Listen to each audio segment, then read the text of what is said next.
What's up, fight fans? Welcome to Mr. Mustache MMA News. Today, I want to discuss last night's UFC 320 in its entirety, top to bottom. But guys, before we get into it, don't forget to hit that like and subscribe button to continue getting more MMA content by yours truly and help the channel grow. All right, guys, getting right into it. Starting at the top, Alex Pereira knocks out Magomed Ankalaev in the opening minute of the very first round of their rematch to reclaim his light heavyweight belt. Just gave Magomed no opportunity to get started, no opportunity to put on any sort of pressure. He went out there and just said, hold my motherfucking beer, and put Magomed away in just fantastic fashion. Landed just a crisp, clean overright right over on the ear. Immediately Magomed shot for the takedown. It didn't work, and he just shelled up.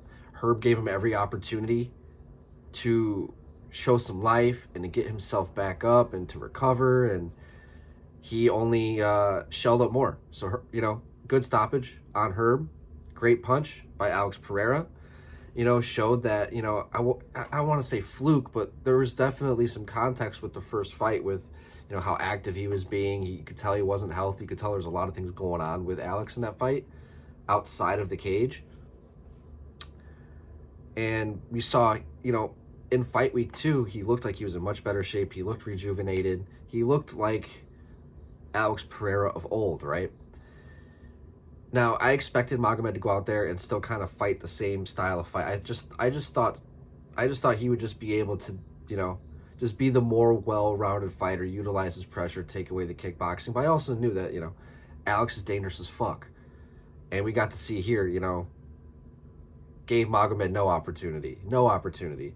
And when he was like holding his toes afterwards, I wasn't, because I haven't really looked too deeply in on it. I'm curious to think, like, did he have that toe injury going into the fight?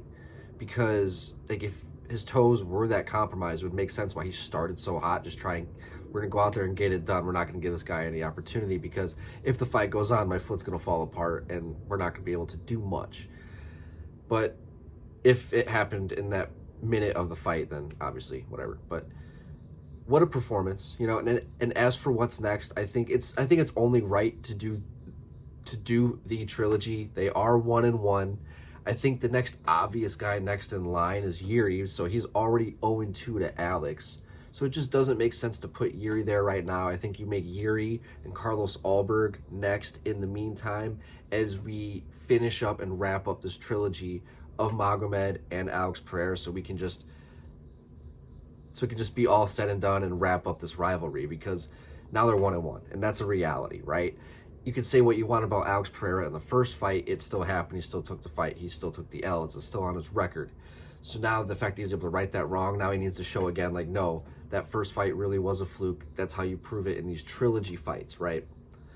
So I think that's just the next up logical matchup. Magomed just got caught cold. Clearly did not expect Alex to go out there and just fucking march forward. It was a beautiful performance. Quick, right? I had a family member fucking be like, oh, that was scripted. I'm like, no, you just watch too many fake fights on TV. This is how real fights happen, dude. When people get cracked, they fold. Especially, they don't understand too the power of some of these guys. The power of Alex Pereira. He cracked Magomed with like the cleanest overhand right. So, phenomenal performance. Next up, Merab Dvalishvili dominates Corey Sandhagen. 4 rounds to 1 for me. I think Corey had that first round, fought well. Merab was trying to establish, his pressure, take away the range of Corey, and Corey was fighting good and reactive. And then Merab just got, in that second round when he cracked Corey, he's like, all right, motherfucker, you want to stand? Let's stand. And he fucking cracked him and dropped him, almost finished him. Could have been a 10-8 round. I probably would have scored it a 10-8 round. It was just pure dominance. Then 3-4, you just saw Merab just being the machine. Pressure. Corey just was doing his best, but just really didn't have any true... He was just being bullied, big brothered out there.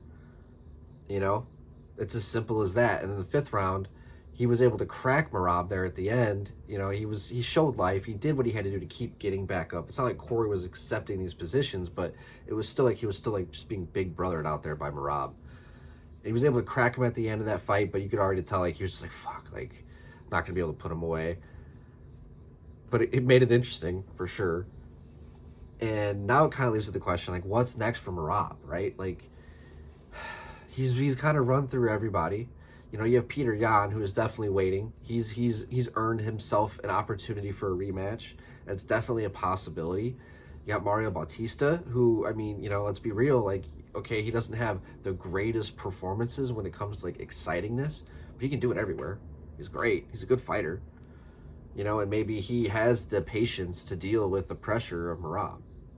Maybe he's, you know, not willing to engage as much, and maybe he can nullify it. And, you know, I don't know. You know what I mean? Like, there are other options, but Merab is really just running through all of 135. I forgot. Someone was, you know, my buddy last night was telling me that he'd like to see Merab go up to 145, which would be cool, but then you get the whole Aljo problem, and I don't think that Merab beats Volkanovski, even though I think that's a great fight. I think Volk still beats him. I just think Volk is too big for him. I don't know. Great fight. As for Corey Sandhagen, right? Like, people's champ almost, you know? Like, he's just... I like, obviously, I'm going to always talk about him versus Sean O'Malley. I think that makes, like, all the sense for us, selfishly as fans. You know, I'm sure Corey says the same thing. But I think that is a fight that, like, all of us could clamor for. You have Mario Bautista, so you do have those options for Corey Sandhagen. Rematch with Peter Yan, but, you know, I think if Peter Yan, I think if he gets, I don't know. Bantamweight's kind of weird because everybody's kind of fought each other now at this point at the top, and nobody's really been able to kind of break through as that next guy. You know, everybody thought Patchy Mix, who we're going to talk about later, everybody thought he was going to be, you know, a couple wins away with his UFC. That just hasn't fucking worked at all. So Bantamweight has a success problem when it comes to Merab. Like, he's kind of lapping everybody. It was like when Izzy was kind of like, when he had to fight Marvin Vettori, like, again, it was like, all right, like, nobody was clamoring for it, right? Nonetheless, great performance by Merab the Machine Dvalishvili, who is now just, I mean, etching himself as, you know, the Bantamweight GOAT. It's crazy to talk about. I mean, this is the conversation to have about Merab. You know, he has etched him, like, instant Hall of Famer now. Like, in the performances he's had, he didn't even look fucking tired. There was that video of him at the club at like 6 o'clock in the morning, this morning, like, dancing in his fucking suit. Oh, man. Dude's awesome. Fucking love Merab, man. But yeah, great fight, great performance. Next up, Jiri Prochazka knocks out Khalil Roundtree, where for the first 2 rounds, Jiri was like, I mean, just acting like somebody's spamming like half fucking buttons on a Mortal Kombat game. Just wasn't really committing to anything, just doing weird, wild shit, but constantly putting on pressure. That's one thing I want to note. Even though he wasn't really throwing a lot, committing to really anything, he was getting hit. Khalil was just, even off of his back foot, just just a pure technician. It was beautiful. Like, Khalil was fighting beautifully those first 2 rounds, right? But Jiri just kept putting on this pressure, and Khalil landing shots, but not always fully flush. You know, like, the way that Jiri, like, it works for him. It fucking works for him. And then eventually he just connects.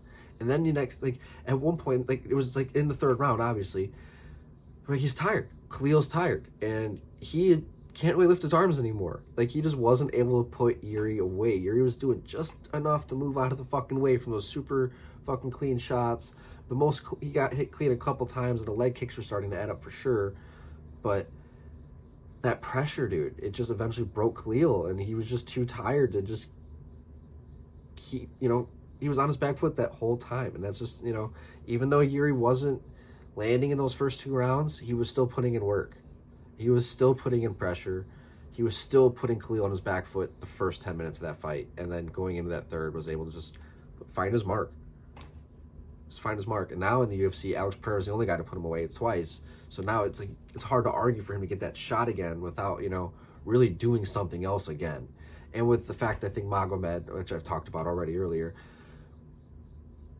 I think with Magomed and Alex being 1-1, I think the trilogy is it's mandatory. I just think it's mandatory. I think yeah, with Alex and everything like that, and their history, their history with the first fight, where he lost his belt, he still took the fight. So like I don't consider the first one a fluke, because it's like you still took the fight. So I think that's why that trilogy needs to happen. Sorry about that. My brain broke. So what's next for Jiri? I think Carlos Alberg makes like the perfect amount of sense. That's like the only fight to make. And then as for Khalil, Dominic Reyes, they both just got finished, so they're both going to be taking some time off. But I think that would be a fucking crazy fun fight. Dominic Reyes, Khalil Roundtree. Where are we now? October? Next spring? Maybe even next summer? I'd like to see them take some time off, because they both still have a lot to give, as long as they let their brains heal after getting put out the way that they have. But I think Khalil Roundtree, Dominic Reyes, and you got Jiri and Alberg next. I think that is just makes sense to me, at least. Next up, who the fuck was it?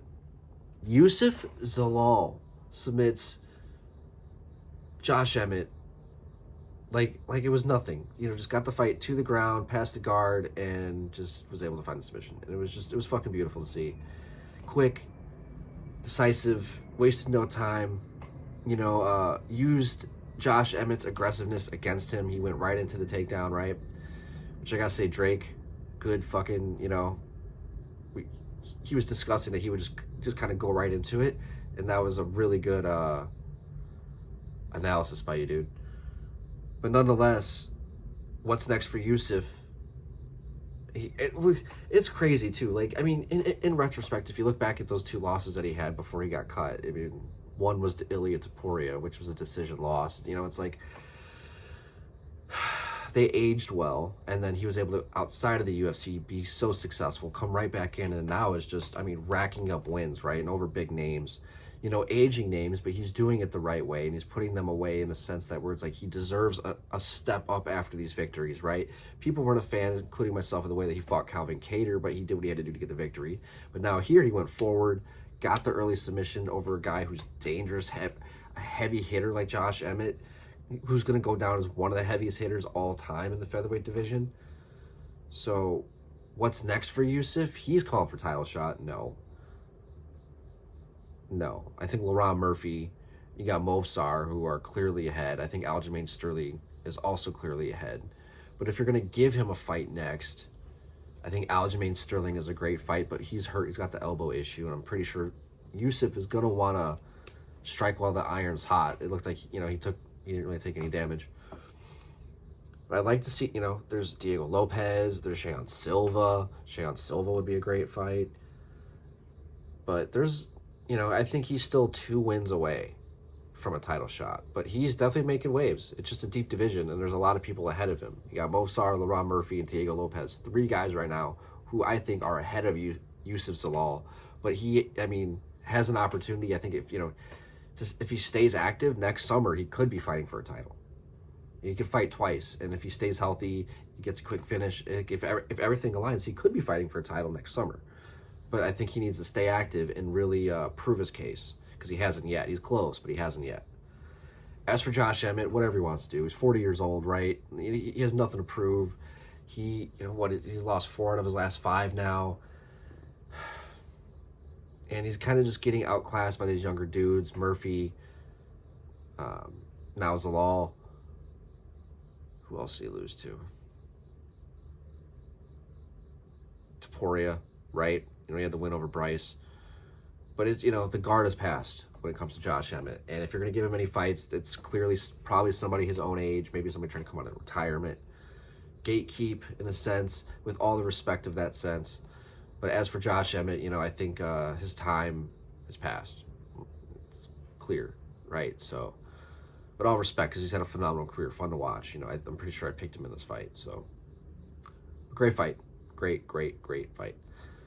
Next up, Joe Pyfer fucking submits Abus Magomedov, surprisingly, right? Like, went out there and got the takedown. It was in the first round, got the takedown, made it interesting. He had, I'm pretty sure, like a lot of control time. And, you could tell that wore on Abus a lot. But Abus also found some good success early.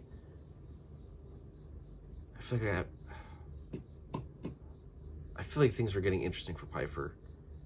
I'm blanking on what happened last night on that. But the fact that Pyfer was able to, get the fight to the ground, get the submission, showed growth over a tough opponent. Abus is a tough opponent. And, Joe just has to consistently build.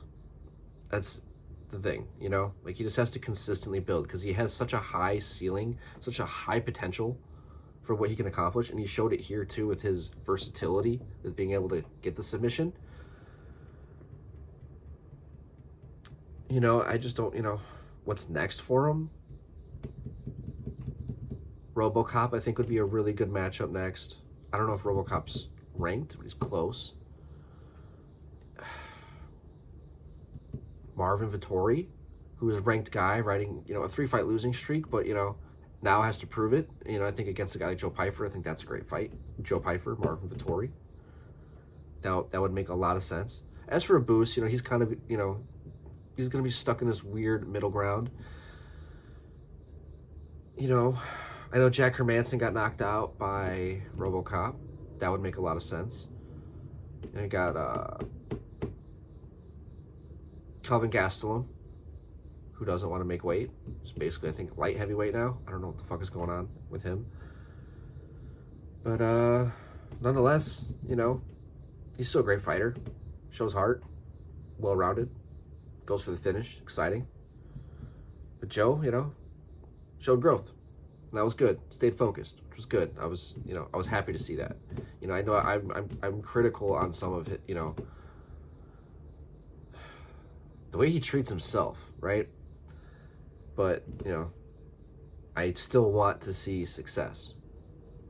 It's not that I'm wishing him to fail or to lose or to get KO'd. It's not Jake Paul, right? I wish for him to be successful. It's just, that's my job. I'm try to be critical of these guys, but also respectfully. If that makes any sense. That's gonna do it for the pay-per-view. Next up, Atiba Gauthier gets the fucking quick knockout over the short notice fighter of Tristan Vines. I mean, just pure power, right? This guy's built like a brick shit house. Went out there and just, like, it looked like he just grabbed his opponent's face and just fucking just did what he wanted with him. He just threw him around. It was just wild. Just wild. So great for Giles to step in and, I mean, not Giles. I keep wanting to say Trevin Giles. Great for Vines stepping in, short notice, fighting a tough guy. And as for Atiba, did what he was supposed to do. Hopefully they go and, build him slowly. I think that's the right way to do it with some of these guys, because these guys who are knockout artists, when they reach a higher level too quick, things don't go their way, it zaps their confidence and they get knocked out themselves and then they're never really the same again. So hopefully with Atiba, they realize what type of star they could have on their hands and they do it the right way and bring him up the right way, because he passed a big test here. Being the showcase of the prelims, passed a really, really big test here against, a guy making his UFC debut. Cool fight. He's a guy to watch. Atiba Gauthier, a guy to watch. Next up, Daniel Santos knocked out, what was the gentleman's name? Ju Sang Yu, or Yo. The undefeated 9-0 kid who had, two pretty quick knockouts his last two fights. Looked dangerous, looked confident, But Daniel Santos also, he was the guy who got bit on, what was his opponent's name? I don't even want to give his opponent's name out, but, he hasn't let that define him as the guy who got bit to get the victory. And he's really gone out there and he fights hard, fights strong, good takedowns. He has like that killer instinct, looks for the finish. And here, against you, Daniel Santos was, pressure, going for it, looked like he was in a fight, whereas you looked overconfident. He looked like he didn't really feel any danger against Daniel Santos, and that's the problem, right? Where, yeah, you are good, you are great, but so are all these other guys. It's like being a D1 athlete. You know, it's like once you're that D1 athlete and you go to Alabama, you are now competing with everybody else in the country who's just as good as you. And you can't have that sense of like security. You know, you're in a fight, and you could tell he was just like, all right, like he just didn't have that sense of danger that he should have had. And Daniel Santos, who was trying to get that finish every second, you can tell that you just wasn't really too worried, and he paid for it. Got his first loss, got knocked out in the second round. Daniel Santos capitalized on that and just he stayed in the fight, stayed aggressive, found the mark, got the victory. And phenomenal victory for Daniel Santos. And for you, you know, first loss, learning lesson. I think guys in MMA need this sometimes. It's a humbling experience, you know, because I mean, being 9-0, going into the UFC, getting these knockouts like that, you think you're untouchable, right? So now it's good to know, oh, well, now I'm not. You know, I can get knocked out. And, you know, it wasn't a matter of the fact, I don't want to take too much away from Daniel Santos here. It's like, yes, Santos got the knockout, but this guy let it happen, right? Like, he was just arrogant. That's the best word that I can use for the outcome of this fight. Daniel Santos, big win, big win. Next up, yeah, dude, I don't want to say this guy's last name because I know I'm gonna fuck it up, but Jakub, the Polish gentleman, defeating Patchy Mix in a close contested fight, but showing now. But I think also this also shows how good Jakub is. I don't want to take anything away from his victory. Like, oh well, Patchy got fraud checked. No, I think this kid, because I'm pretty sure he was a KSW champion. I don't think that's a page. He pretty sure he's KSW champion, but he was you know, he had a good record, experienced fighter, and then Patchy, who just, I don't know, man. At this point, I just feel like the lights are just too big, and he's just like freezing up in the moment, and just not well rounded enough. Like grappling heavy, he's just looking a lot like I don't want to say Crone Gracie, but like just way too one dimensional, lacks the aggressiveness, too flat footed. Rounds 2 and 3 made things interesting. You know, he made it a closer fight, but you know, the way that the way he performed over at not PFL, over at Bellator, he really proved to the world, you know, like that these other organizations need to be looked at. But now, since coming over, it's not that way. And it really creates more cloud, more question for these other organizations. Now like PFL, right? Now like PFL, not. But it's tough, you know, going into this is one of the most hyped guys in a long time. Now being 0-2 with the promotion, it's tough. It's tough, you know, and they were really betting on him kind of coming in, making a wave, getting a title shot, some fresh blood, you know, like hopefully fighting against Merab and shit. And no, floundered that. So hopefully Jakub goes out there and capitalizes off of this big win over, you know, champion Apache Mix. Next up, what do we have? Edmund Shabazian, right? Defeated Andre Muniz. I mean, Andre, who just was not able to get the fight to the ground. So, like, he just wasn't, you know, like, he just was not able to establish his game early on. And against a guy like Edmund, who now I think he's tied for most knockouts in middleweight in the past few years, he's dangerous. Bladed, long, technical, strong. He has really good fight IQ on the feet.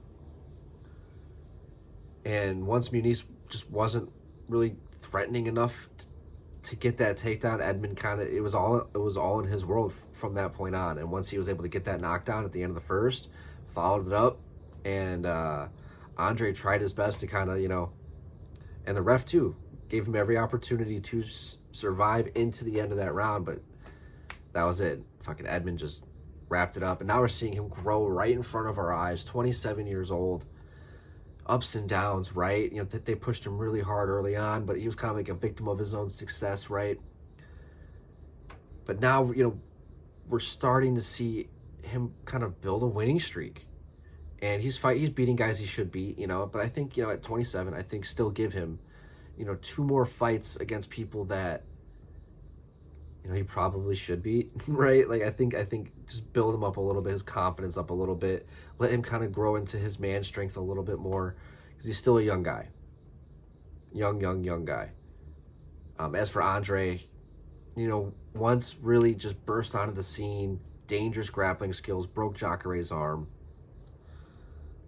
Really seemed like somebody who could have even fought for the belt, but just showed he just lacks the well-roundedness, the confidence, the heart, grit, will, determination, the things that all you need, all those attributes to break into those top 5 guys, beat those guys, become champion.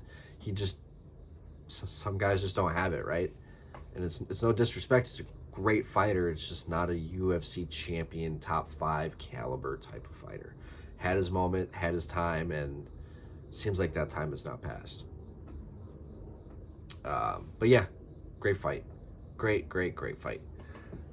Next up, Punahele Soriano defeats Nikolai not even gonna say it. Punahele Soriano defeats Nikolai Jesus Christ. We're just gonna give up on that.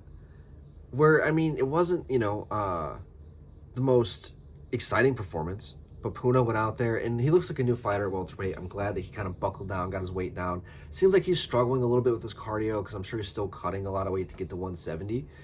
But doing what he had to do, grind out a victory like that, you know, a guy who's known for being more, you know,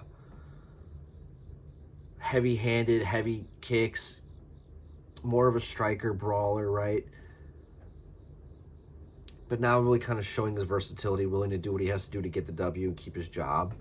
And, you know, even though he didn't take a lot of risks out there to, you know, put his opponent away, he showed grit, heart, will, determination, all those things to do what he had to do to get his hand raised, you know. And it didn't look easy. Even though he made it look easy, it wasn't easy. You can tell, you know, he was struggling, keep that cardio, and he was still getting the fight to the ground.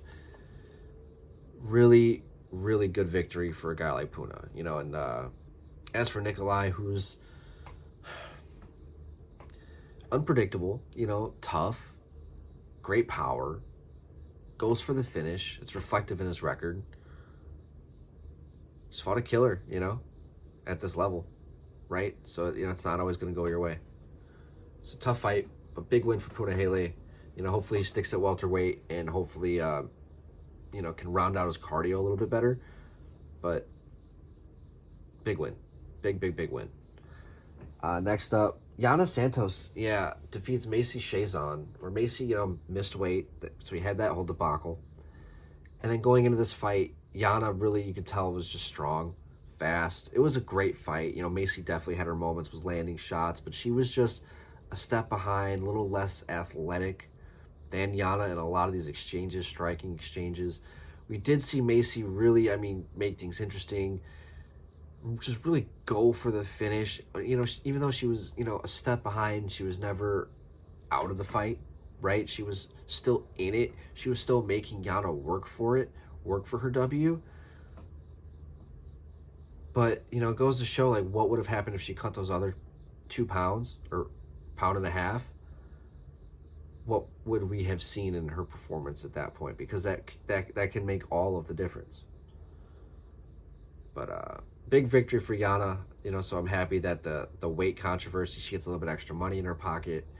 And, you know, now she doesn't lose to somebody who also missed weight. You know, like, her opponent missed weight, and she went out there and beat her. So, a power to Yana on that fight. But for a fun women's fight, that was a cool fight to have on the early prelims for sure. And, you know, as for Macy, she's tall, right? So it's hard for her to make weight. You can just tell. Like, and there's not enough women to make a 145 division. As much as, like, they should probably do an Ultimate Fighter, get women from all over the world, all different sorts of combat sports that can make 145, get them together like the old days, and you can make a 145 division. You could do it. It's just, it would take a lot of work, you know, a lot of work. And I think the women are out there for it, though. I do. I really do. You can get, rugby athletes. You can do something and like make something out of these women and actually like make a division. Just like the early days of the UFC. You can do this. But for Macy, she just has to find a home for herself and figure out her weight. Because you can't have a good fighting career if you can't make weight. It's just that simple. It's just that simple. Next up, Farid Basharat defeats Chris Gutierrez, remains undefeated. Chris, who, fought like a veteran, was able to slow the fight down at times. But you just saw the raw, pure ability of Farid in this fight. Great wrestling, fights long, athletic, fast, really good accuracy, good kicks, just really smart fight IQ. He just does everything really well. Takes risks. He was getting clipped a few times. Gutierrez was definitely finding some success at times in this fight, but it just seemed like Farid was just a step ahead, a step faster, landing more shots, more of an arsenal in his tool belt, and more athletic. Next up, guys, Ramiz Brahimaj submits Austin Vanderford in his second UFC outing in, an absolute... This is why I love MMA, because like it shows how much these guys really want it, right? Austin went out there, was putting just relentless pressure, relentless takedowns, and you had Ramiz, who was just kind of going with the flow. He was expecting this the entire time. He talked about how he was training with Bilal Muhammad, who he said probably threw about 1,000 takedowns on him in training camp, so he was prepared for this kind of thing and was able to just fucking eventually, just make things... He was able to get Austin off of his back foot, because Austin was tired, putting in a lot of work, all that top control, all that wrestling, it zaps the gas tank, right? Then Ramiz was able to go out there and catch him with that nasty-ass head kick, split his head open, and Austin really just wasn't able to recover from that, and just, he went right to his natural instincts of just getting the fight to the ground, going for the wrestling, and Ramiz took full advantage of that, found the choke, and got the finish, and just in true veteran fashion, a guy who's been up and down within the UFC. I'm pretty sure he's a dude who lost his fucking ear in the UFC to Max Griffin. Like, this guy is no stranger to being resilient. And that is exactly what you want in somebody who is a cage fighter, right? Somebody who is, willing to go there to get his victory, who is, doesn't lose his confidence in loss, because in MMA, loss is exactly a part of the game. So great victory for Ramiz. And as for Austin Vanderford, caught with a nasty head kick, weren't able to recover. It happens in this game, and 35 years old, I think at 170, I think he's still at home. I think we still have a lot to see out of Austin Vanderford, and just take some time off. That's it. I think we'll see him back probably, early into the new year. We'll probably see Austin Vanderford fight again. But great fight. And then last but not least, Veronica Hardy, gets her hand raised with a crazy fun performance. Who was that? She fought Brogan Walker. That's right. I keep forgetting about Brogan Walker.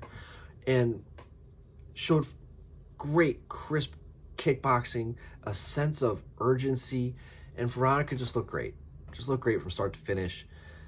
She's looking more polished, has grown on the job. She is 29 years old, has been in the UFC since she was 20 years old. She's been in the UFC for 9 fucking years. And we've literally seen her grow. She's taken, ups and downs. And she's a fun fighter because she has, this, killer instinct. She marches forward. She doesn't play. She doesn't waste time. She has that killer instinct. She looks for the finish. She's an exciting fighter, a very exciting fighter. It makes so much sense why her and Dan Hardy are together. They're a fucking match made in heaven. It's perfect. She's a really cool post-fight interview, great energy, and just seems like a cool-ass motherfucker. So, great victory for Veronica Hardy. Guys, that's going to do it for today. I love to hear your guys' thoughts on the card and the event itself. If you guys are still watching, obviously, if you're not a subscriber, you're still watching, better fucking subscribe. Don't forget to hit that like button as well. If you're still listening to me ramble about these fights, but what a fun card. UFC 320 did not disappoint. Ups and downs, fun, exciting, Saw a little bit of everything, new up-and-coming guys. It's great. That's why I love the sport so much. Had everything in it. But guys, that's going to do it for today. Love to hear your guys' thoughts. But Mr. Mustache, MMA news out. Let's fucking go, fight fans.